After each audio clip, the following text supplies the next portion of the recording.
नमस्कार विद्यार्थी मित्रांनो, ग्रो स्टुडंट्स या यूट्यूब चॅनलमध्ये आपणा सर्वांचे स्वागत आहे। आज आपण बघणार आहोत सामान्य ज्ञान या विषयावर संभाव्य 25 प्रश्न आपण या ठिकाणी घेणार आहोत। बघा, आपण आज जे लेक्चर या ठिकाणी घेणार आहोत ग्रामसेवक आणि आरोग्य सेवक या दोन पोस्टसाठी। या दोन पोस्टचं शेड्यूल अजून तयार नाही आहे, परंतु या दोन पदांच्या परीक्षा थोड्या दिवसामध्ये होणार आहे। तरी सुद्धा आपल्याला तयारी कमी पडू द्यायची नाही। आपण रेग्युलर या ठिकाणी लेक्चर घेणार आहोत आणि ते तुम्ही कंटिन्यू पाहायचे आहे। लक्षात ठेवा, करंट अफेअर यावर सुद्धा तुम्हाला भरपूर असे प्रश्न विचारले जातात।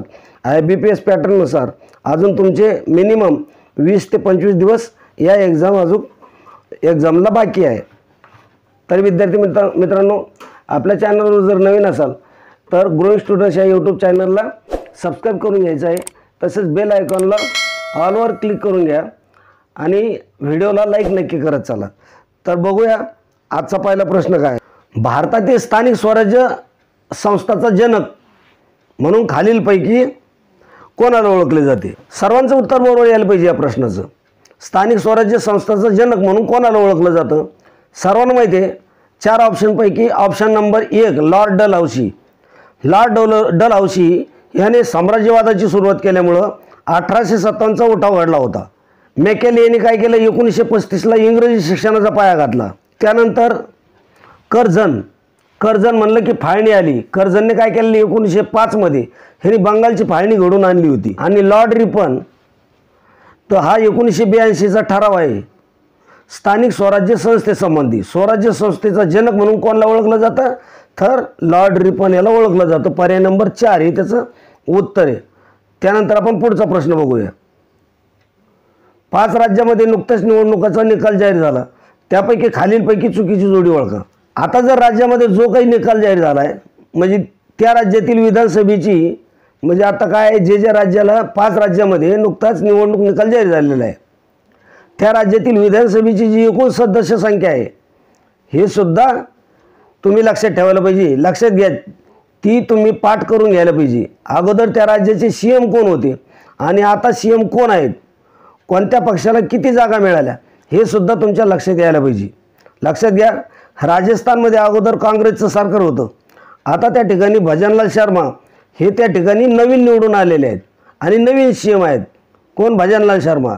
लक्षात ठेवा, राजस्थानमध्ये भजनलाल शर्मा, मध्य प्रदेशामध्ये कोण? मोहन यादव। अगोदर BJPची सत्ता होती, आता सुद्धा BJPची सत्ता आहे, परंतु त्या ठिकाणचे मुख्यमंत्री पहिले कोण होते? शिवराज सिंग चौहान। आता त्या ठिकाणी कोण आहेत? मोहन यादव। त्यानंतर विष्णुदेव सहाय हे छत्तीसगडचे आणि त्यानंतर रेवंत रेड्डी हे तेलंगणामध्ये। तेलंगणाचे हे दुसरे मुख्यमंत्री आहेत। ह्याच्या अगोदर चंद्रशेखर राव हे होते। जे चंद्रशेखर राव होते त्यांनी काय भारत राष्ट्र समिती हा पक्ष स्थापन केला होता आणि त्या पक्षाला या निवडणुकीमध्ये काय पराभव स्वीकारावा लागला आणि काँग्रेस पक्षाचे रेवंत रेड्डी त्या ठिकाणी दुसरे मुख्यमंत्री म्हणून निवडून आलेले आहेत। त्यानंतर हे लालू दुहोमा मिझोरम या ठिकाणी निवडून आलेले आहेत। कोण? लाल दुहोमा हे मिझोरम या ठिकाणी निवडून आलेले आहेत। व्हिडिओ पाहत असताना व्हिडिओला लाईक नक्की करत चला आणि प्रश्नाचे उत्तर देत चला। त्यानंतर आपण बघू पुढचा प्रश्न। भारतातील पहिल्या महिला संरक्षण मंत्री कोण होत्या? बघा, 4 पर्याय आहे तुमच्यासमोर आणि आपल्याला काय विचारलं, पहिल्या संरक्षण मंत्री पदाचे उत्तर आपल्याला द्यायचं आहे आणि ते सगळ्यांना यायला पाहिजे। पहिल्या महिला संरक्षण मंत्री कोण आहे ते बी पूर्ण वेळ राहिलेले आहे। पहिल्या महिला संरक्षण मंत्री, आता ज्या सध्या वित्तमंत्री आहेत त्या पहिल्या महिला संरक्षण मंत्री होत्या। सध्याच्या संरक्षण मंत्री नुकतंच सांगितलं मी कोण आहे, राजनाथ सिंग हे सध्याचे काय आपले संरक्षण मंत्री आहेत। परंतु भारताच्या पहिल्या महिला संरक्षण मंत्री कोण आहे? उत्तर येऊ द्या। उत्तर आहे 2 नंबर निर्मला सीतारामन। या आपल्या भारतातील पहिल्या महिला संरक्षण मंत्री आहेत। त्यानंतर आपण पुढचा प्रश्न बघूया। 10वी आशियान संरक्षण मंत्र्यांची बैठक ADMM+ कोणत्या ठिकाणी पार पडली? बघा, 4 पर्याय तुमच्यासमोर। ADMM+ त्याला काय म्हटलं जातं? Asian defence ministry meeting.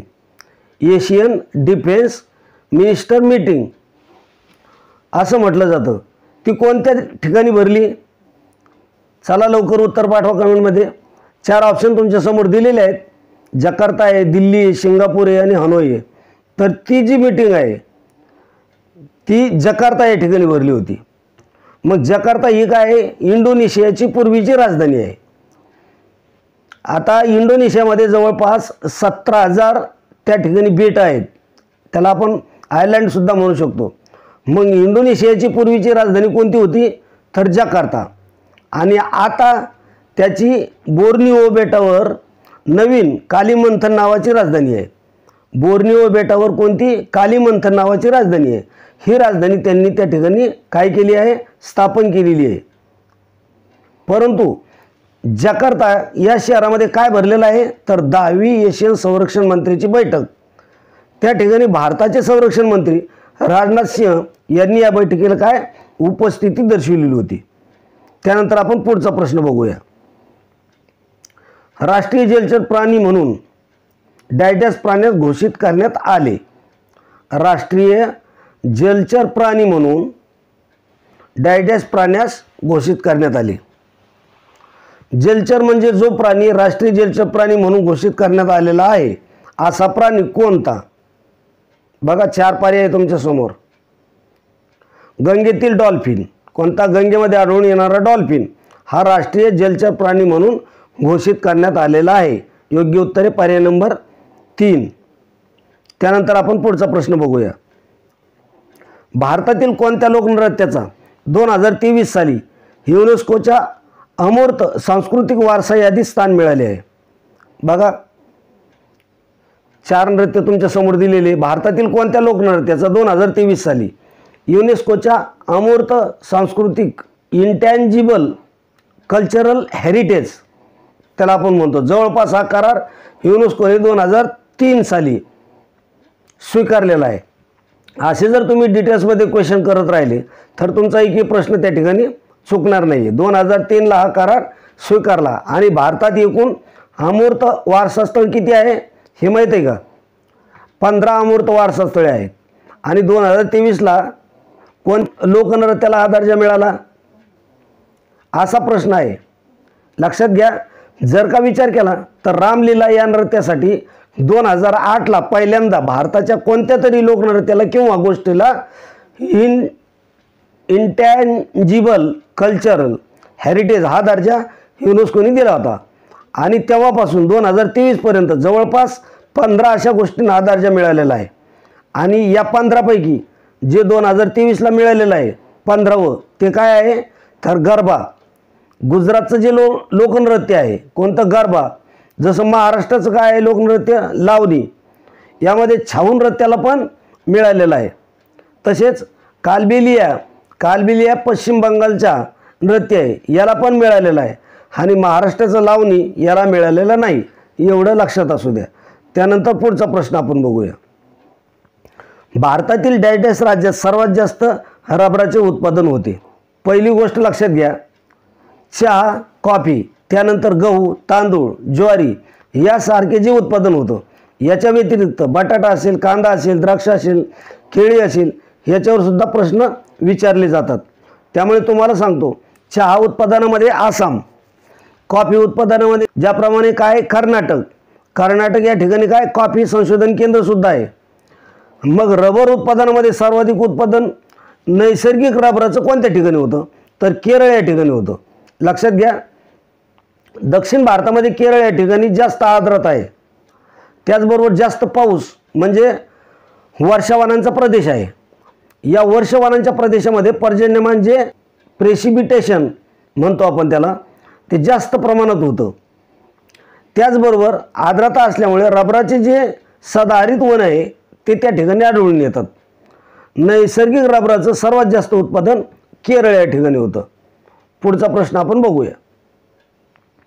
Panchayat समिती स्तरावर सरपंच समितीचे पदसिद्ध अध्यक्ष कोण असतात. आता तुमच्यापैकी बऱ्याच लोकांच्या कमेंट आल्या होत्या की पंचायत राजचे प्रश्न घ्या. त्यासाठी आपण आजच्या व्हिडिओमध्ये बरेचसे असे पंचायत राजवर प्रश्न टाकलेले. पंचायत समिती स्तरावर जी सरपंच समिती स्थापन केली जाते, पंचायतची जी ब्लॉक लेवलला सरपंच समिती स्थापन केली जाते त्याचे अध्यक्ष कोण असतं. उत्तर देण्याचा प्रयत्न करा. या ठिकाणी आपल्याला 4 ऑप्शन दिलेले आहे. त्यापैकी गट विकास अधिकारी नाही, त्यानंतर पंचायत समिती सभापती नाही, त्यानंतर ज्येष्ठ सरपंच हा सुद्धा नाही आहे, आणि मग ऑप्शन आहे उत्तराचा पर्याय नंबर 3 पंचायत समिती उपसभापती. पंचायत समितीचे जे उपसभापती असतात हे काय असतात, सरपंच समितीचे पदसिद्ध अध्यक्ष असतात. त्यानंतर आपण पुढचा प्रश्न बघूया. पृथ्वीच्या अंतरंगासंबंधी खालीलपैकी कोणते विधान बरोबर आहे? पृथ्वीच्या अंतरंगासंबंधी खालीलपैकी कोणते विधान बरोबर आहे? उत्तर येऊ द्या पटापट.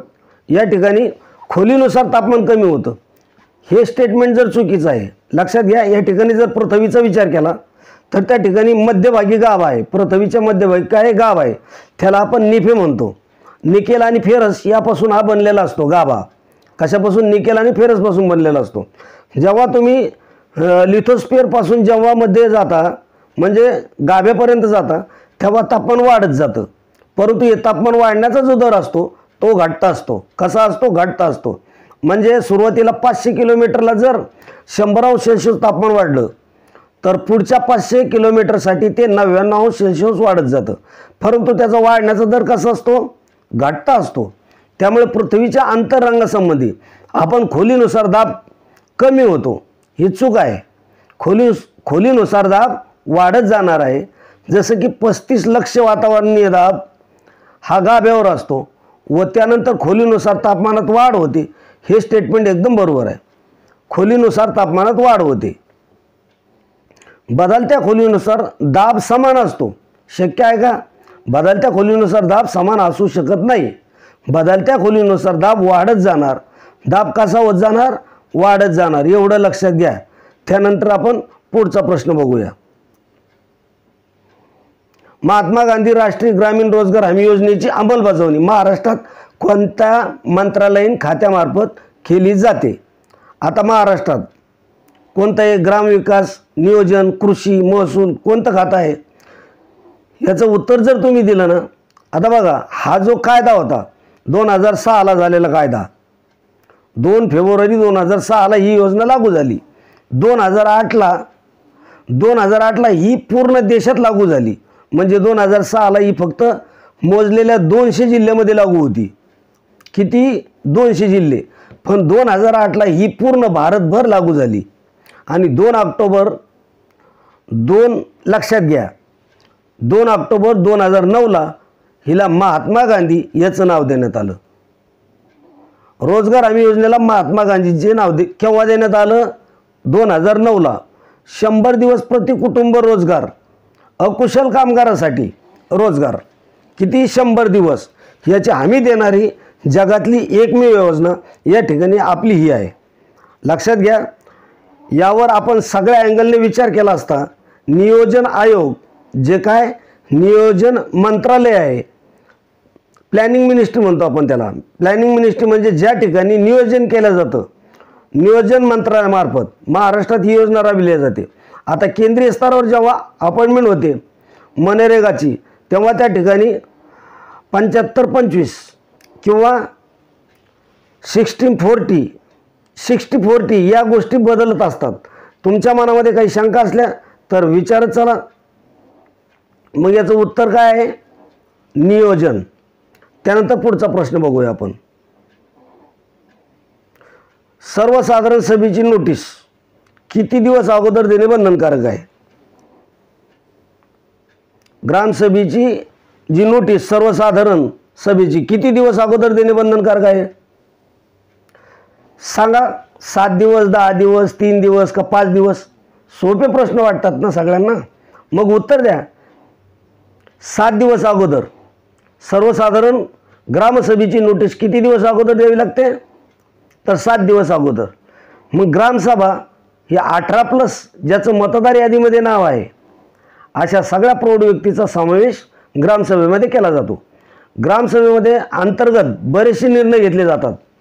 एकूण ग्रामसभेच्या 4 बैठका घेणं वर्षातून हे कंपल्सरी असतं. त्या 4 बैठका घ्याव्याच लागतात.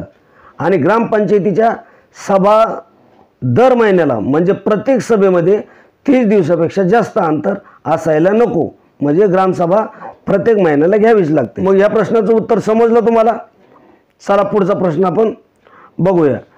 तरी पुढचा प्रश्न बघण्या अगोदर मी तुम्हाला एक विनंती करतो किंवा एक रिक्वेस्ट करतो की जर तुम्ही आतापर्यंत आपल्या ग्रोइंग स्टुडंट्स या यूट्यूब चॅनलला सबस्क्राईब केलं नसेल तर आत्ताच्या आता सबस्क्राईब करायचं आहे आणि बेल आयकॉनला क्लिक करून ऑलवर सिलेक्ट करायचं आहे। त्याचबरोबर व्हिडिओ बनवण्यासाठी खूप अशी मेहनत घ्यावी लागते, तर प्लीज व्हिडिओला या ठिकाणी एक लाईक नक्की करायचं आहे। आणि तुम्हाला इथून मागचे व्हिडिओ बघायचे असतील किंवा कृषी तांत्रिक महत्त्वाच्या प्रश्नाचे व्हिडिओ बघण्यासाठी प्लेलिस्ट आहे, त्याची लिंक डिस्क्रिप्शनमध्ये दिलेली आहे, त्यावर क्लिक करून सर्व महत्त्वाचे व्हिडिओ तुम्हाला भेटून जातील। काय प्रश्न असतील विद्यार्थ्याच्या मनामध्ये त्याचं उत्तर तुम्हाला या ठिकाणी मिळून जाईल। तुम्ही कोणताही प्रश्न विचारू शकता जेणेकरून तुमच्या मनामध्ये असलेल्या शंका आपण दूर करू। बघा या ठिकाणी व्हिडिओ पाहत चला, आपल्या जवळच्या विद्यार्थ्यांना शेअर करत चला। जाता जाता नवीन विद्यार्थी चॅनलला सबस्क्राईब करतीलच, व्हिडिओला लाईक केल्याशिवाय कोणी जाणार नाही। आणि डिस्क्रिप्शनमध्ये प्लेलिस्टची लिंक आहे, ती क्लिक करून इथून मागचे सर्व व्हिडिओ तुम्हाला पाहायला भेटतील। तर भेटूया उद्याच्या व्हिडिओमध्ये, तोपर्यंत जय हिंद, जय महाराष्ट्र।